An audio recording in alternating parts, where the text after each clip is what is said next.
మాసమున గురుస్వామిని చేరుకొని మండాల కాల దీక్ష మహిమ కూర్చి తెలుసుకొని నల్లాని బట్టలేసి నదుట గంధం బొట్టు పెట్టి నియమాలను మెడలోన వేసుకొని నీ పూజ చేస్తుంటే అయ్యప్పో తనవంత పులకరించే అయ్యప్ప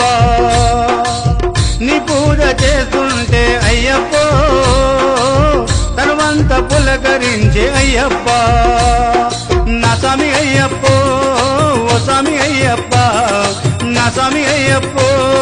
ఓ స్వామి అయ్యప్ప కొండగుట్టలు దాటి వచ్చామయ్యా అడవిదారులన్నీ నడిచామయ్యా కొండగుట్టలు దాటి వచ్చామయ్యా అడవిదారులన్నీ నడిచామయ్యా